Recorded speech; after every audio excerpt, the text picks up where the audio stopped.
Hi friends అందరికీ ఈరోజు sambar rice చేస్తున్నా. నేనైతే ఫస్ట్ టైం చేస్తున్నా, ఎట్లా వస్తుందో ఏమో కానీ. అయితే దీనికి క్యారెట్ 2 తీసుకున్నా, టమాటా 2 తీసుకొని, వంకాయలు కొన్ని, బెండకాయలు కొన్ని, ఒక ఆనియను, 4 పచ్చిమిరపకాయలు, కొంచెం కరివేపాకు మొత్తం కట్ చేసి పెట్టుకున్నా. తర్వాతకి ఒక కుక్కర్ గిన్నె తీసుకొని దాంట్లో కొంచెం నెయ్యి, కొంచెం ఆయిల్ వేసుకోవాలి. అది హీటెక్కినాక మీరు మిరియాలు ముందే వేసుకోండి, నేను మర్చిపోయినా. తర్వాతకి ఆయిల్ హీటెక్కాక ఇవన్నీ వేసుకోవాలి. వేసుకొని కొంచెం సాల్ట్ వేసుకొని మంచిగా మగ్గించుకోవాలి. ఇది చూడండి, ఇలా మూత వేసుకొని మగ్గించుకుంటే సరిపోతుంది. నాకు ఇది ఎందుకు చేయాలనిపించిందంటే, మేము మొన్న తిరుపతికి వెళ్ళినాం. అయితే అక్కడ కంపార్ట్మెంట్లలో కూర్చుంటాం కదా, అయితే పెట్టిరు. నాకు ఎందుకో సడన్గా ఈరోజు సాటర్డే కదా గుర్తుకొచ్చింది, అయితే చేసిన.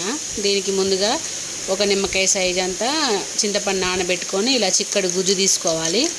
దాంట్లోకి 1 స్పూన్ ఉప్పు, 1 స్పూన్ కారం, 1 స్పూన్ సాంబార్ పొడి వేసుకోవాలి. వేసుకొని మిక్స్ చేసుకోవాలి. తర్వాతకి ముక్కలు మగ్గినాయా లేదా అని చూసుకొని, మగ్గిన తర్వాత మనం ముందుగా అన్ని కలిపి పెట్టుకున్న చింతపండు పులుసును దాంట్లో పోసుకొని కలుపుకోవాలి. అలాగే నేను దీనికి ఒక గ్లాసులో 3 వంతుల బియ్యం, 1 వంతు కందిపప్పు తీసుకొని ముందే కడిగి నానబెట్టుకున్న.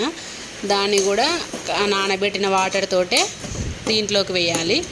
వేసి ఇలా కలుపుకోవాలి. 1 గ్లాసు రైస్కి నేను 3 గ్లాసుల వాటర్ తీసుకున్నా. 3 గ్లాసుల వాటర్ తీసుకుంటేనే మంచిగా ఇలా వచ్చింది.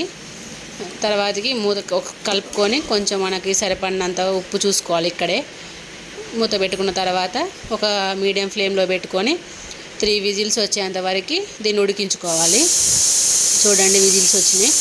ఓపెన్ చేసి చూస్తే మస్తు వచ్చింది. లాస్ట్లో కొంచెం నెయ్యి వేసుకొని పైన మస్తు ఉంటుంది. నాకైతే బాగా నచ్చింది. ఫస్ట్ టైం చేసినా కానీ బాగా టేస్ట్ వచ్చింది. దీంట్లో ఇంక కొంచెం బెండకాయలు వేసుకోవాలనిపించింది నాకు. సొరకాయ వేద్దామనుకున్నలే కానీ వాటర్ ఉంటుందేమని వేయలేదు. అంతే ఫ్రెండ్స్, సింపుల్గా ఉంది. ఎప్పుడైనా నోటికి ఏం తినబుద్ధి కానప్పుడు ఇలా చేసుకోండి, బాగుంది.